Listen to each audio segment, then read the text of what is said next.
Assalamualaikum dan salam sejahtera. Saya Nazir Kaha. Ini Agenda Wani. Kita mengucapkan takziah kepada kerajaan Turki dan seluruh rakyatnya atas malapetaka gempa bumi yang berlaku pada awal subuh hari Isnin. Begitu juga di wilayah sepanjang utara negara Syria. Merupakan juga kawasan yang terkesan teruk akibat gempa bumi yang berskala 7.7 pada skala Richter, dan kita sudah pun dipaparkan dengan kemusnahan yang agak parah di beberapa bandar di sepanjang timur Turki itu, seperti di Gaziantep, di Salin Urfa, di Hatay, di Diyarbakir dan juga beberapa bandar yang lain. Merupakan kawasan yang padat dengan penduduk. Kita lihat runtuhan bangunan-bangunan flat ataupun kediaman penduduk runtuh begitu rapuh sekali dengan kekuatan 7.7 skala Richter. Begitu juga dengan gegaran susulan 7.5 skala Richter, menyebabkan begitu banyak kawasan kediaman ranap sama sekali, dan dikatakan oleh pihak berkuasa Turki khususnya sudah menghampiri kematian sudah menghampiri 5,000 orang mangsa, tetapi dikatakan lebih ramai akan terus dijumpai dalam usaha mencari dan menyelamat sedang giat dijalankan oleh pihak berkuasa penyelamatan Turki dan dibantu oleh masyarakat antarabangsa. Jadi kita akan melihat apakah inisiatif dan misi yang digerakkan oleh badan-badan sivil ataupun badan bukan kerajaan di negara kita Malaysia, kerana mereka juga seringkali berulang-alik ke selatan Turki ini dan juga di sempadan Syria ini untuk menyantuni, peduli kepada masyarakat refugees ataupun masyarakat pelarian, mereka yang terkesan akibat peperangan saudara yang masih belum reda di Syria. Jadi ini merupakan satu malapetaka yang menambah keperitan hidup mereka, selain dengan peperangan dan hidup dengan serba kekurangan di kemah-kemah pelarian, terutamanya di Aleppo, di Idlib dan juga beberapa bandar lain di sepanjang koridor keamanan yang diberikan keutamaan oleh pihak berkuasa Turki. Jadi di talian pada malam ini Saudara Ahmad Fahmi Muhammad Samsudin, Ketua Pegawai Eksekutif Global Peace Mission Malaysia ataupun GPM, bersedia untuk memberikan sedikit pencerahan apakah inisiatif dan langkah untuk menggerakkan pasukan humanitarian ke Turki dalam masa yang terdekat. Assalamualaikum Fahmi. Waalaikumsalam warahmatullahi. Terima kasih kerana sudi berkongsi pencerahan untuk apakah inisiatif yang akan digerakkan oleh GPM dan juga rakan-rakan sivil Malaysia. Mungkin sebagai permulaan, apa yang boleh dikongsikan oleh Ahmad Fahmi dari perkongsian berita terkini rakan-rakan di Turki sendiri, rakan-rakan NGO Turki dan juga NGO di Syria berkaitan dengan malapetaka yang amat besar dan begitu kuat, 7.7 skala Richter, dan dikatakan terbesar pernah berlaku di Turki sejak 1939. Ya, betul. Saya fikir ini keadaan yang memberikan suatu kesan yang begitu segera bagi kami, oleh kerana Turki ini adalah merupakan negara host begitu banyak kepada isu-isu kemanusiaan yang ada di seluruh dunia, dan kita juga mewakili masyarakat sivil di Malaysia, antara negara aktif yang kita masuk terutamanya di Syria. Pastinya Turki menjadi negara pertama kita, dan pertibatan kami dalam tempoh beberapa tahun kebelakangan ini bersama dengan agensi kemanusiaan Turki memberikan satu gambaran bahawasanya bila berlaku kejadian gempa bumi ini, mau tidak mahu kita perlu segera bantu Turki, kita perlu segera peduli kepada mereka, dan inilah masanya untuk kita memberikan satu solidariti kita kepada teman-teman kita di Turki, khususnya juga di Syria. Sebab itu hari ini, petang tadi, alhamdulillah sama-sama dengan lebih 30 rakan-rakan NGO, baik bukan sahaja di Malaysia tapi juga di Indonesia, kita memberikan ataupun kita initiate satu perbincangan, dan dalam perbincangan tersebut kita cuba untuk bersama-sama melihat kapasiti kekuatan NGO masing-masing untuk kita bersama-sama untuk mobilize gerak kerja bantuan untuk Turki dan Syria, dan kita menyasarkan lebih kurang RM3 juta bagi tujuan untuk membantu mangsa-mangsa yang terkesan khususnya di Turki, dan juga pastinya ada beberapa NGO yang memang memberikan fokus kepada Syria. Dan ini juga antara perkara yang kita juga akan berikan selain daripada bantuan awal yang kita akan gerakkan sebanyak RM250,000, dan kita akan segera menghantar pasukan kita untuk meninjau keperluan-keperluan mendesak yang ada di sana. Dan pada masa yang sama, alhamdulillah tadi saya berkesempatan bersama dengan rakan-rakan kita juga untuk mengadakan courtesy ataupun pertemuan bersama dengan Dr. Amir ataupun kedutaan ataupun duta besar Turki di Kuala Lumpur bagi menyatakan maksud dan juga sentimen kita, dan kita menyatakan atau memberikan surat simpati kepada rakyat Turki. Ya, bagi Fahmi, apa yang sempat dikongsikan oleh Dr. Emir, Duta Besar Turki di Malaysia, yang mahu dicakna ataupun peduli di kalangan para NGO Malaysia dan juga rakyat Malaysia secara keseluruhan dalam situasi yang kritikal, terutamanya pada fasa mencari dan menyelamat dan juga fasa relief ataupun bantuan segera ini? Ya, pertama beliau menyatakan komitmen dan keprihatinan terhadap kerjasama Malaysia. Pertamanya notis daripada Perdana Menteri Datuk Seri Anwar Ibrahim, dan juga keputusan segera Malaysia untuk menghantar pasukan SMART kita yang saya fikir sekarang sudah sampai dan pastinya akan terus memberikan bantuan dalam bentuk mandat yang diberikan kepada mereka untuk mencari dan menyelamat. Dan bila kita sebutkan juga kami di peringkat masyarakat sivil juga untuk ke depan dalam hal ini, beliau juga memberikan suatu pelawaan ataupun mengalu-alukan komitmen rakan-rakan kita untuk terlibat sama dalam memberi bantuan, dan beliau juga memberikan senarai barangan keperluan segera yang diperlukan.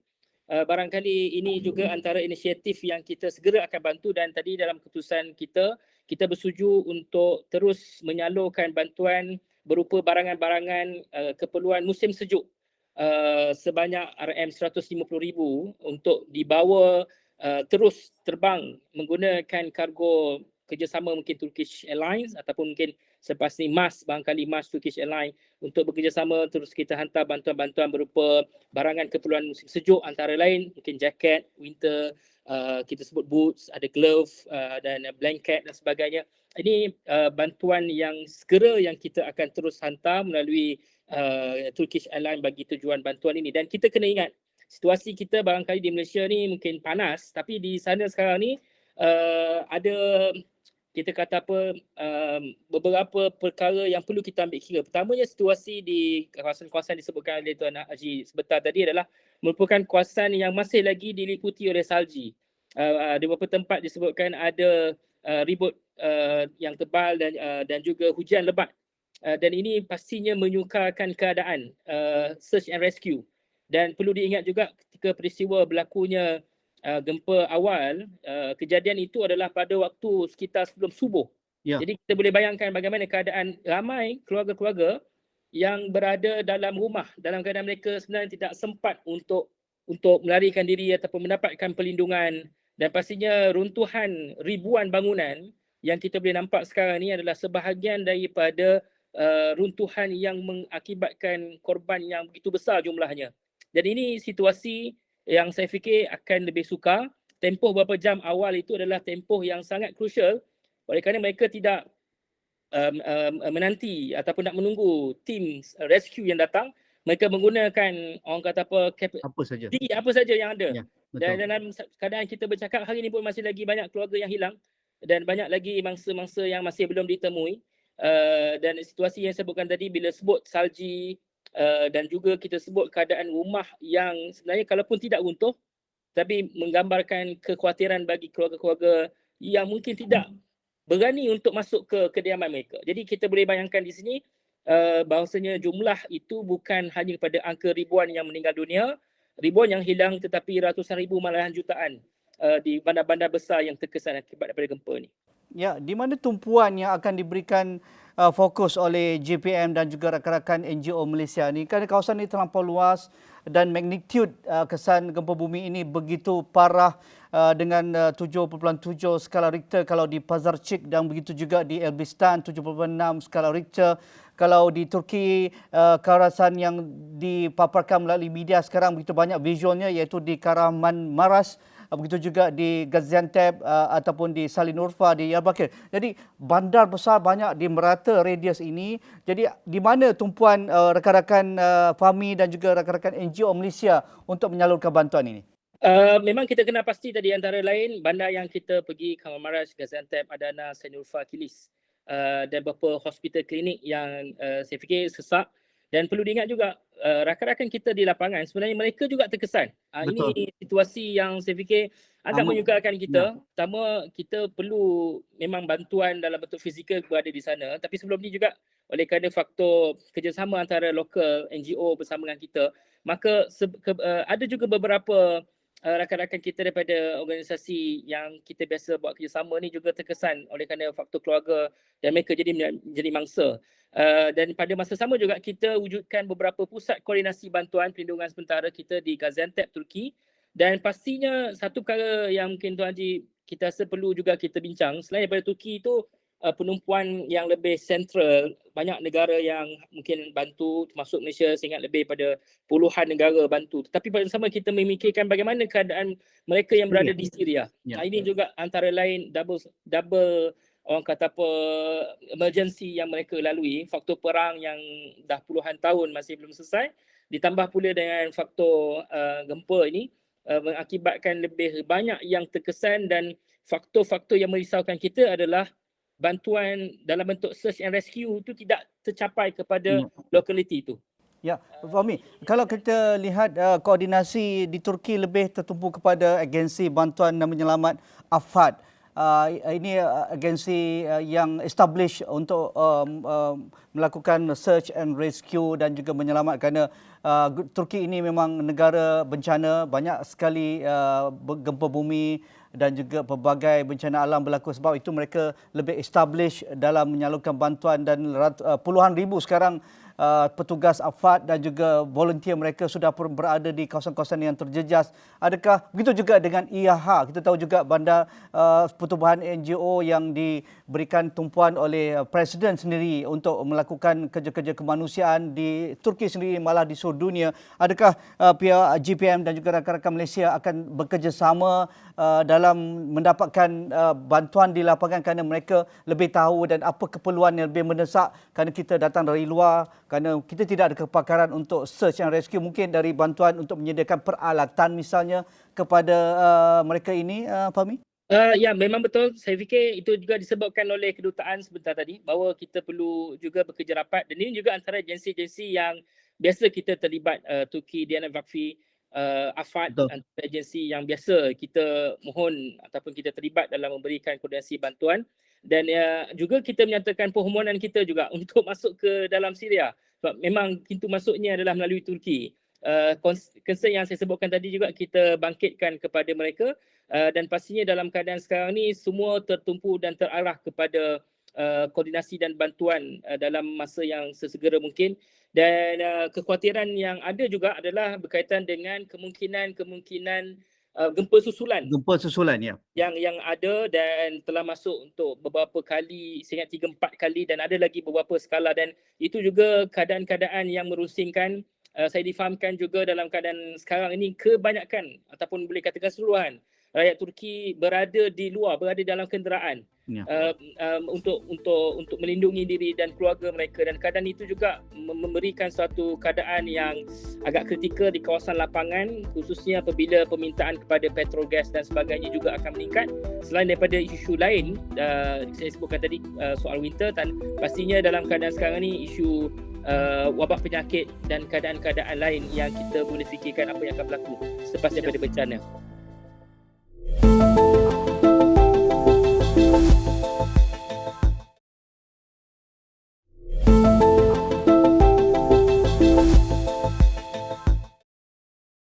Ya, kalau dari website ataupun laman sosial AFAD tu yang dikatakan mengkoordinasikan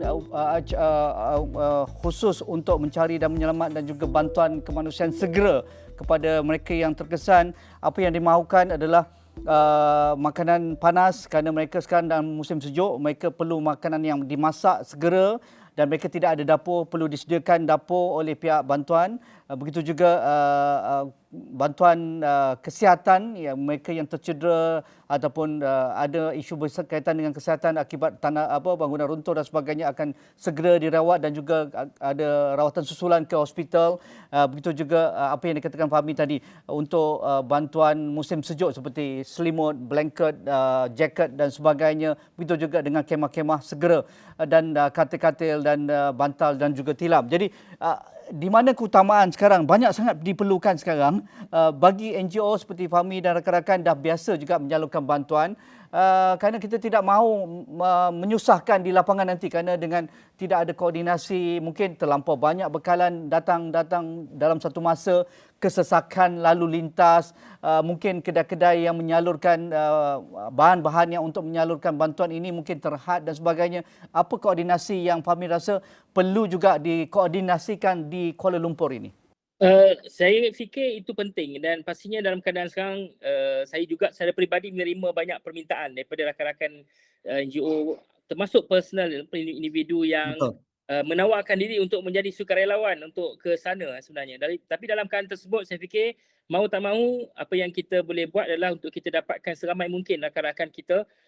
Saya masih lagi buka di peringkat kami untuk menerima lebih banyak lagi kalau ada dalam kalangan rakan-rakan NGO ataupun syarikat korporat mana yang mendengar perbincangan kita untuk tampil ke depan untuk bersama-sama kita membantu. Pertamanya, bila kita telah selesai tadi bersama-sama dengan teman-teman kita untuk koordinasi, ada kata sepakat kita. Pertamanya untuk memastikan komitmen dalam bentuk kewangan daripada setiap NGO untuk kita capai kepada sasaran tadi. Yang keduanya untuk kita kenal pasti berdasarkan pada need assessment yang kita buat. Betul. Dan need assessment ni penting pertamanya untuk kita kenal pasti dengan siapa kita berada di lapangan, dengan siapa kita bergerak di lapangan itu sendiri. Maksudnya kita kenal pasti juga tempat yang kita akan jadikan sebagai center kita juga untuk kita fokuskan. So itu antara perkara yang kita persetujui untuk kita jadikan. Dan pada masa sama saya fikir dalam keadaan tersebut ada beberapa projek semasa sebelum berlakunya bencana ni yang telah siap. Sebagai contoh, ada satu masjid yang dibina di penempatan ataupun di sempadan Turki dan Syria yang telah digazetkan oleh Turki Diyanat Vakfi sebagai salah satu daripada pusat bantuan dan perlindungan semasa untuk mangsa-mangsa gempa bumi. Maksudnya ada projek kita yang dibuat oleh Malaysia for Syria sebagai contoh dah siap masjid tersebut dan masjid ni alhamdulillah teguh, tidak terkesan dengan gempa bumi dan tempat itu dijadikan sebagai tempat penempatan. So secara tak langsung kita ada so-called our existence ataupun kita kata physical contribution earlier sebelum gempa dan sebenarnya kebanyakan banyak NGO sebenarnya kita dalam perancangan untuk pergi kepada winter mission sebelum Ramadan. Jadi bila berlaku situasi ni ada urgency untuk kita ataupun kita perhebatkan lagi kempen kita bagi tujuan tersebut. Sebab tu kita bagi keleluasan kepada semua rakan-rakan kita untuk buat crowdfunding masing-masing. Tapi pada masa sama, saya fikir koordinasi itu penting di peringkat kita sendiri juga. Pertama, bila kita dah jumpa dan dapatkan mandat dan persetujuan daripada pihak kedutaan untuk kita memaklumkan inisiatif yang kita buat. Kedua, mendapatkan akses bantuan dalam bentuk kargo yang disebutkan tadi. Dan yang paling penting saya fikir koordinasi di dalam kalangan kita. Kalau tidak, kita tidak mahu nanti dilihat sebagai pelancong bencana ataupun mereka yang ambil kesempatan untuk Turki negara yang siapa yang tak nak pergi kan. Jadi ini perkara yang kita cuba elakkan. Ya, Fahmi, dalam ini berapa fasa sebenarnya menjadi tumpuan rakan-rakan NGO kita untuk menghadapi bencana gempa bumi Turki dan juga Syria ini? Ada 3 fasa yang kita gerakkan. Pertamanya yang sekarang ni mandat itu tidak ada pada kita untuk search and rescue. Yang kedua, bila kita buat assessment tadi, kita akan tengok apa keperluan-keperluan, dan yang ketiga tu saya melihat kepada way forward ataupun apa recovery yang kita boleh lakukan dalam konteks ini. Keperluan semasa pastinya melihat kepada keadaan kebajikan mereka yang terkesan. Saya fikir banyak sangat yang kita boleh compliment.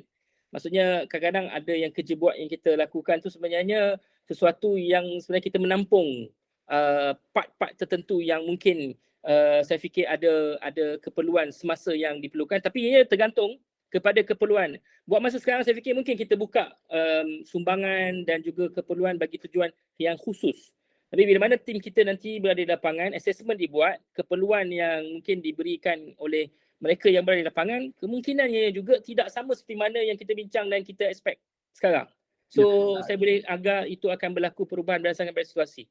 Ya, bagi Fahmi dengan kerjasama dan juga pengalaman di lapangan sejak berada di mission humanitarian ini, di mana kekuatan NGO Malaysia dan juga Global Peace Malaysia, Malaysia for Syria misalnya, untuk dijadikan tumpuan, kerana kepakaran ini akan memberikan satu semangat dan cara bekerja yang lebih profesional berbanding kita nak buat semua benda, kerana takut kita tak terkejar, kita tidak ada kemampuan, kita tidak ada orang kata pun resources ataupun logistik, tetapi dengan pengalaman, dengan kekuatan rakan-rakan NGO kita yang sudah pun bekerjasama di lapangan sejak 1 dekad yang lalu, di mana area kekuatan Fahmi rasa rakan-rakan Malaysia mampu memberikan satu quantum leap ataupun suatu effort yang bermakna untuk rakan-rakan yang terkesan di Turki dan juga Syria?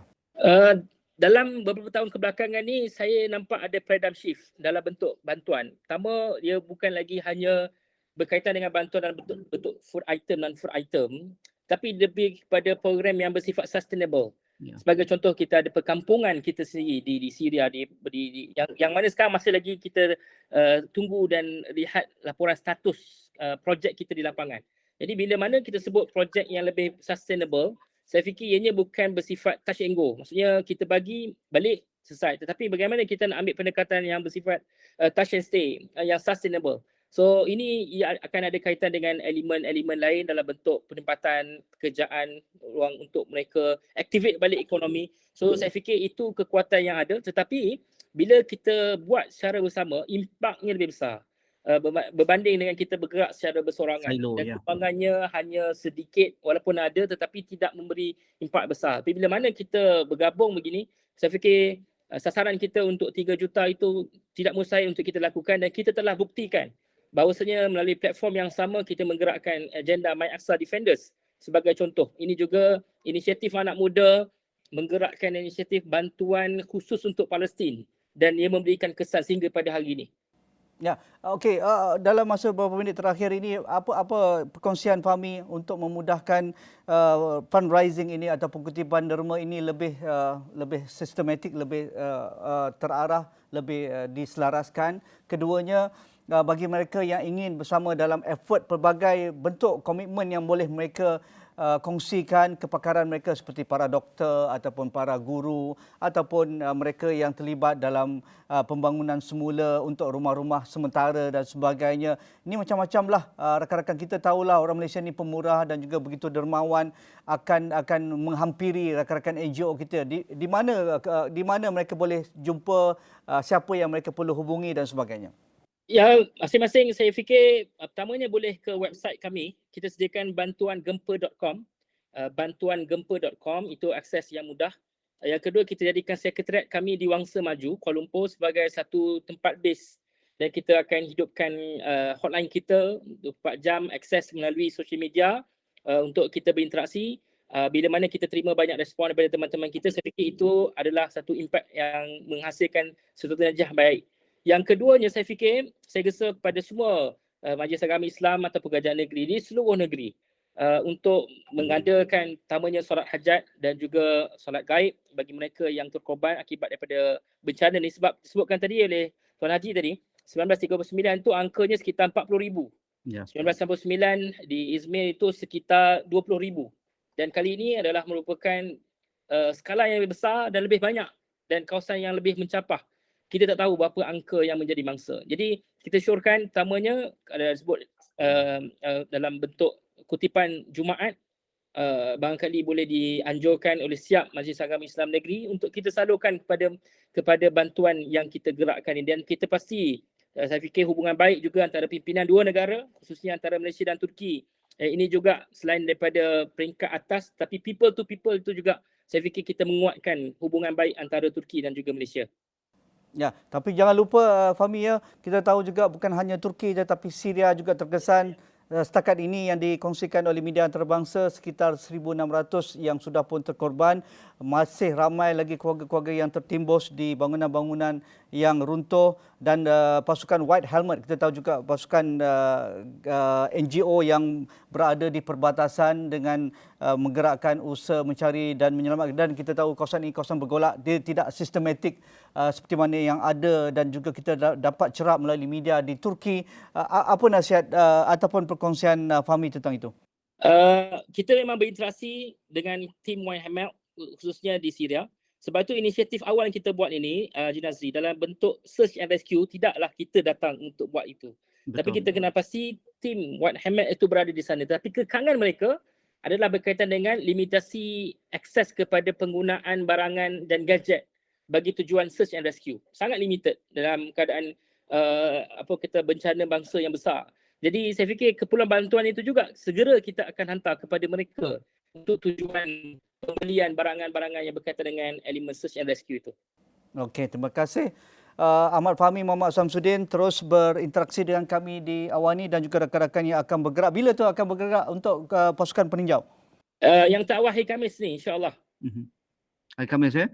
Dan mereka akan berada di sana antara seminggu ke 2 minggu? Ya, begitu. Mungkin Haji Nazri akan ikut sama. InsyaAllah kita harapkan yang terbaik. Rakan-rakan GPM dan juga rakan-rakan NGO Malaysia memberikan insight dan juga laporan terkini keadaan di Turki dan juga kutipan untuk yang disasarkan sekitar 3 juta ringgit itu. Dan segala maklumat anda boleh dapatkan di laman web Global Peace Mission Malaysia dan juga di laman sosial mereka. Jadi sekian saja bersama saya Nazri Kaha. Assalamualaikum, kita jumpa lagi.